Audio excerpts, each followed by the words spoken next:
Food fast గా తింటే మంచిదా, స్లోగా తింటే మంచిదా? At the same time food late గా తింటే మంచిదా, తర్వాత ఎర్లీగా తింటే మంచిదా? వీటన్నిటి గురించి చాలా మందికి చాలా డౌట్స్ ఉంటాయి. అయితే ఈ డౌట్స్ అన్ని క్లియర్ చేయడానికి అయితే మనము ఇవాళ doctor Tejas spine care clinic దగ్గర అయితే ఉన్నాము. సో డాక్టర్ గారి మాటల్లో మరింత సమాచారం అడిగి తెలుసుకుందాం. సో హాయ్ సార్, నమస్తే. హలో అండి, నమస్తే. ఎలా ఉన్నారు? ఐఎమ్ గుడ్ టు అండి, thank you so much. So actually నా క్వశ్చన్ చాలా మందికి ఉండేటువంటి డౌట్ ఇది.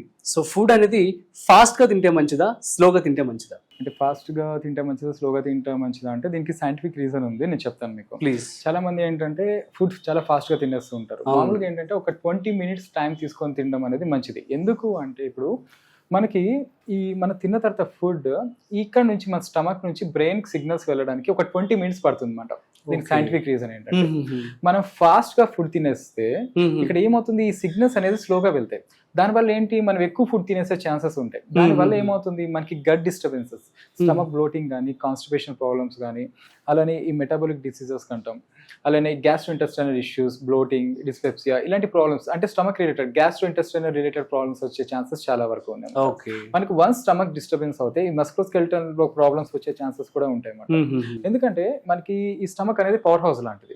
మనం ఏదంతా తింటే ఇది న్యూట్రిషన్ అంతా కూడా ఇక్కడ నుంచి మనకి ఏ ఆర్గాన్ కి ఎంత కావాలి, నర్వస్ సిస్టమ్ కానీ ఇక్కడ నుంచే మనకి సప్లై అనేది జరుగుతుంది. సో ఇక్కడ ఏమవుతుంది, ఈ స్టమక్ డిస్టర్బెన్సెస్ వచ్చినప్పుడు కొంచెం మనకి అదర్ ప్రాబ్లమ్స్ వచ్చే ఛాన్సెస్ ఉంటాయి అన్నమాట. ఇప్పుడు చాలా మంది ఫాస్ట్ గా తినేస్తుంటారు. ఒక 5 minutes బిలో, అంటే ఒక 5 minutes కూడా పట్టదు, చాలా ఫాస్ట్ గా తినేస్తారు కదా. వీళ్ళకి ఈ మెటాబాలిక్ డిసీజెస్ కానీ, టైప్ 2 డయాబెటీస్ కానీ, ఈ స్టమక్ రిలేటెడ్ గ్యాస్ట్రోఇంటెస్టైనల్ డిసీజెస్ కానీ వచ్చే ఛాన్సెస్ ఉంటాయి అన్నమాట. సో ఇక్కడ ఏంటంటే మనం నెమ్మదిగా చూ చేసి ఒక 20 minutes టైం తీసుకొని తినడం వల్ల ఏమవుతుందంటే ఈ సిగ్నల్స్ అనేది ఈ స్టమక్ నుంచి ఈ బ్రెయిన్ కి 20 minutes పడుతుంది మనం తినడం స్టార్ట్ చేసినప్పుడు. ఆ సిగ్నల్స్ వెళ్తాయి కాబట్టి మనకి ఆ స్టమక్ ఫుల్ అవుతుంది అనేది ఆ సిగ్నల్స్ ఇస్తుంది అనమాట. అప్పుడు ఏమవుతుంది, మనం ఎంత తినాలో అంత తినగలుగుతాం, అప్పుడు మనం స్టాప్ చేసేయగలుగుతాం. ఇదే దీని వెనుకున్న సైంటిఫిక్ రీజన్. సో మొత్తానికి అయితే స్లోగా తినాలి అంటారు. స్లోగా తినడమే మంచిది. So my next question is, చాలా మంది ఎర్లీగా తింటే మంచిదని చెప్పి అంటూ ఉంటారు, వింటాం. ఎర్లీగా తింటే మంచిదా, లేదంటే లేట్ గా తింటే మంచిదా? ఎర్లీగా తింటే అంటే చూడండి, ఇప్పుడు మామూలుగా 6 to 8 లోపల తినాలి. As soon as possible before 6 తినడం అనేది చాలా మంచిది అనమాట. బిఫోర్ 6 లేదంటే మాక్సిమం 8 లోపల తినడం అనేది మంచిది. ఎందుకంటే ఇప్పుడు చూడండి, మనకి బాడీలో కొన్ని హార్మోన్స్ ఉంటాయి. అవి ఒక్కొక్క టైంలో ఎక్కువ ప్రొడ్యూస్ అవుతాయి, ఒక్కొక్క టైంలో తక్కువ ప్రొడ్యూస్ అవుతాయి. ఇంకోటి ఏంటంటే మన సర్కేడియన్ రిథమ్ అంటాం. ఈ సర్కేడియన్ రిథమ్ అంటే ఏంటంటే బాడీ క్లాక్ అనొచ్చు. ఓకే, ఈ బాడీ క్లాక్ ఎలా ఉంటుందంటే కొన్ని హార్మోన్స్ కొన్ని టైంలో ఎక్కువగా ప్రొడ్యూస్ అవుతుంటాయి. సో అలానే ఇక్కడ ఇన్సులిన్ అనే హార్మోన్ ఏమవుతుంది, ఇది 8 నుంచి 12 వరకు ఎక్కువగా ప్రొడ్యూస్ అవుతుంది. మనం 8 తర్వాత ఈ ఫుడ్ తీసుకోవడం వల్ల ఏమవుతుంది, ఫుడ్ నుంచి ఇంకా ఎక్కువ ఇన్సులిన్ అనేది ప్రొడ్యూస్ అవుతుంది. సో ఎక్కువ ప్రొడ్యూస్ చేసినప్పుడు ఏమవుతుంది, మనం ఈ ఇన్సులిన్ ని ప్రో ఇన్ఫ్లమేటరీ అంటాం. ప్రో ఇన్ఫ్లమేటరీ అంటే ఇన్ఫ్లమేషన్ అనేది క్రియేట్ చేస్తుంది అనమాట. ఈ ఇన్ఫ్లమేషన్ ఎప్పుడైతే క్రియేట్ అవుతుందో మనకి బ్లడ్ ప్రెషర్ కానీ, మెటాబాలిక్ డిసీజెస్ కానీ, క్యాన్సర్స్ కానీ, other health diseases, gastrointestinal diseases కానీ వచ్చే ఛాన్సెస్ ఉంటాయి అన్నమాట. సో అందుకే ఇదే సైంటిఫిక్ రీజన్. దీని వెనక ఏంటి, ఈ 6 to 8 లోపల ఎందుకు తినాలంటే ఇదే సైంటిఫిక్ రీజన్. 8 తర్వాత తింటే ఇన్సులిన్ ఎక్కువగా ప్రొడ్యూస్ అవుతుంది. మనం తినే ఫుడ్ వల్ల ఇంకా ఎక్కువగా ప్రొడ్యూస్ అయ్యి ప్రో ఇన్ఫ్లమేటరీ ఇన్ఫ్లమేషన్ అనేది ఎక్కువగా ప్రొడ్యూస్ అవుతుంది. ఇన్ఫ్లమేషన్ ప్రొడ్యూస్ అయినప్పుడు ఈ బీపీ కానీ, ఈవెన్ మెటాబాలిక్ డిసీజెస్ కానీ, టైప్ 2 డయాబెటీస్ కానీ, ఈవెన్ గ్యాస్ట్రోఇంటెస్టైనల్ ఇష్యూస్ కానీ, అండ్ బ్రెయిన్ లో చూస్తే ఆల్జిమర్స్ డిసీజ్ కానీ, డిమెన్షియా కానీ వచ్చే ఛాన్సెస్ ఉన్నాయన్నమాట. సో కాబట్టి ఎర్లీగా తినడమే మంచిది. షుగర్ పేషెంట్స్ ఎవరైతే డయాబెటిక్ ఉన్నారో వాళ్ళు ఫ్రూట్స్ విషయంలో జాగ్రత్త పడుతూ ఉంటారు, అసలు తినొద్దు అని చెప్తూ ఉంటారు యూజువల్లీ. సో మనం చూసినట్టు ఏ ఫ్రూట్స్ అనేవి ఎఫెక్ట్ చేస్తూ ఉంటాయి డయాబెటీస్ కంటే, ఏం చెప్తారు? చాలా మంది అడిగే క్వశ్చన్ ఏంటంటే సపోటా అంటే చాలా మంది ఇష్టం ఉంటుంది. సపోటా రిజల్ట్ నా పేషెంట్ కూడా రీసెంట్ గా అడిగిన క్వశ్చన్, సపోటా తినొచ్చా? ఈ సపోటాలో ఏంటంటే ఈ fructose and sucrose and carbohydrates ఎక్కువగా ఉంటాయి అన్నమాట. సో ఇందులో ఇంకొక అడ్వాంటేజ్ కూడా ఏంటంటే ఫైబర్ ఎక్కువ ఉంటుంది. ఫైబర్ అనేది గట్ హెల్త్ కి చాలా ఇంపార్టెంట్ మనకి. సో ఇది ఏమవుతుందంటే ఈ షుగర్స్ ని బ్లడ్ లో తొందరగా రిలీజ్ చేయకుండా ఈ ఫైబర్ అనేది స్లో డౌన్ చేస్తుంది. సో ఈ ఫైబర్ అడ్వాంటేజెస్ అన్నమాట. ఇందులో అలానే మినరల్స్ కూడా చాలా ఎక్కువ ఉంటాయి మనకి. కాల్షియం కావచ్చు, ఫాస్ఫరస్ కావచ్చు, పొటాషియం కావచ్చు. ఈ పొటాషియం అనేది చాలా మంచిది అన్నమాట. ఈ పొటాషియం అనేది మనకి వాసో డైలటేషన్ కి చాలా హెల్ప్ఫుల్ అనమాట. వాసో డైలటేషన్ ఏంటంటే ఈ బ్లడ్ వెజల్స్ ఓపెన్ అవడానికి, రక్తనాళాలు ఓపెన్ అవడానికి పొటాషియం అనేది చాలా హెల్ప్ఫుల్. అంటే బీపీని రెగ్యులేట్ చేయడానికి, బీపీని కంట్రోల్ చేయడానికి చాలా హెల్ప్ అవుతుంది అనమాట. అలానే వైటమిన్స్ వస్తే vitamin C and vitamin A కూడా చాలా రిచ్ ఉంటుంది అనమాట. సో ఈ సపోటా తినొచ్చా లేదా అని చేస్తే మనకి గ్లైసెమిక్ ఇండెక్స్ అనేది ఉంటుంది. ఇది high glycaemic index and medium and intermediate and అలానే లో గ్లైసెమిక్ ఇండెక్స్ అనేది ఉంటాయి అన్నమాట. ఈ లో గ్లైసెమిక్ ఇండెక్స్ లో వాళ్ళు ఏంటంటే దీనికి ఒక స్కోర్ ఉంటుంది. మనకి బిలో 55% ఉన్న వాళ్ళు ఈ గ్రేప్స్ కానీ ఆరెంజెస్ కానీ యాపిల్స్ కానీ తీసుకోవచ్చు. ఈ ఇంటర్మీడియట్ గ్లైసెమిక్ ఇండెక్స్ ఉన్న వాళ్ళు ఏంటంటే దీని స్కోర్ 55 నుంచి 70% స్కోర్ ఉంటుంది. ఈ ఇంటర్మీడియట్ లో ఏమవుతుందంటే మనకి ఈ సపోర్ట్ అనేది తీసుకోవచ్చు. అయితే న్యూట్రిషనిస్ట్ సజెషన్ ఏంటంటే వీళ్ళు ఇచ్చే సజెషన్ డే లో ఒక హాఫ్ సపోర్ట్ అనేది తీసుకోవచ్చు అనమాట. లేదు అంటే 2 days ఒక సపోర్ట్ తీసుకోవచ్చు.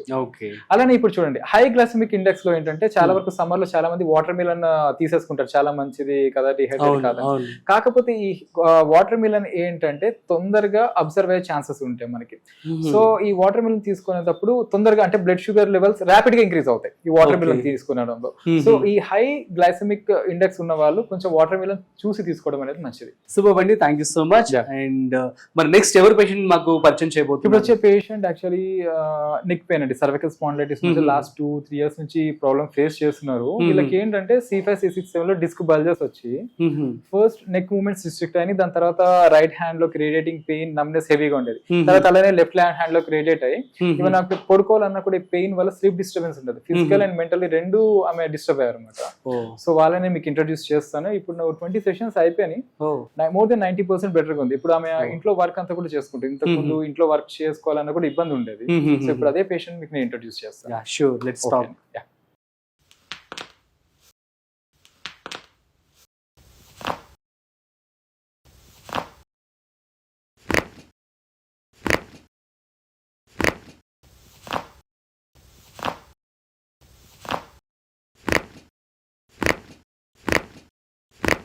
సో హాయ్ అండి, మీ పేరు?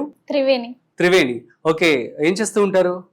నేను స్టడీ చేస్తున్నా. అవునా, సో ఏంటి మీ ప్రాబ్లం? నాకు బాగా నెక్ పెయిన్ అనేది బాగా ఉండింది, 3 years నుంచి ఉంది ఆ పెయిన్.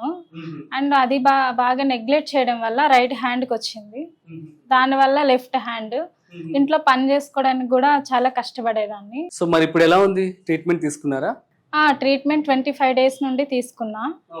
యాక్చువల్లీ ఈ హాస్పిటల్ వచ్చేసి యూట్యూబ్ లో రివ్యూస్ చూసి నేను వచ్చాను, ఈ హాస్పిటల్కి అప్రోచ్ అయ్యాను. ఇక్కడ ట్రీట్మెంట్ తీసుకునే వాళ్ళకి నేను అడిగాను, వాళ్ళు చాలా బాగా ఫీల్ అయ్యారు. ఐ మీన్ ఫీడ్బ్యాక్ ఇచ్చారు, చాలా బాగా ఫీల్ అయ్యారు, హ్యాపీగా చెప్పారు నాకు.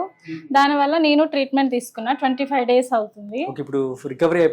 రికవరీ అయింది అండ్ 95% నాకు బెటర్ గా ఉంది. నా పని నేను చేసుకోగలుగుతున్నా. త్రివేణి గారు, మరి ట్రీట్మెంట్ తీసుకోక ముందు ఎలా ఉంది, ఇప్పుడు ఎలా ఉంది అంటే ఏం చెప్తారు? 3 years ముందు అయితే బాగా నెక్ పెయిన్ ఉండడం వల్ల సరిగ్గా మూమెంట్స్ కూడా ఇవ్వలేకపోయేదాన్ని నెక్. ఇప్పుడు ఫ్రీగా నెక్ మూమెంట్స్ ఇవ్వగలుగుతున్నా. ఇట్లా నైట్ పడుకునేటప్పుడు కూడా స్లీపింగ్ కూడా సరిగ్గా ఉండేది కాదు, నిద్ర రాకపోవడం, చాలా ఇబ్బంది పడ్డాను. ట్రీట్మెంట్ తీసుకున్నాక హ్యాపీగా పడుకుంటున్నా. మరి కొత్తగా ఎవరైతే ఇట్లాంటి ప్రాబ్లమ్ తో బాధపడుతున్నారో వాళ్ళకి సజెస్ట్ చేస్తారా? చేస్తాను. తేజ స్పైన్ క్లినిక్ రండి, హ్యాపీగా ఫీల్ అవ్వచ్చు. సో గైస్, ఇది మనం చూస్తాం కదా doctor Teja spine care clinic లో. సో పేషెంట్స్ తో మాట్లాడడం జరిగింది, సో వారి ఫీడ్బ్యాక్ కూడా తీసుకోవడం జరిగింది. అండ్ వాళ్ళందరూ కూడా చాలా హ్యాపీగా ఉన్నారు. మీరు కనుక ఎవరైనా స్పైన్ ప్రాబ్లంతో కనుక ఉన్నట్లయితే సో కింద స్క్రోల్ అవుతున్నటువంటి నెంబర్కి కాల్ చేసి సో మీరు అపాయింట్మెంట్ తీసుకోవచ్చు. అట్ ది సేమ్ టైం మీ యొక్క స్పైన్ ప్రాబ్లం కూడా క్లియర్ చేసుకోవచ్చు. That's it. సో మరొక ఇంట్రెస్టింగ్ కాంటెంట్ తో మళ్ళీ కలుద్దాం. అంతవరకు చూస్తూనే ఉండండి Suman TV. This is Rajiv signing off. Video నచ్చినట్లయితే like, share and subscribe. Thanks for watching.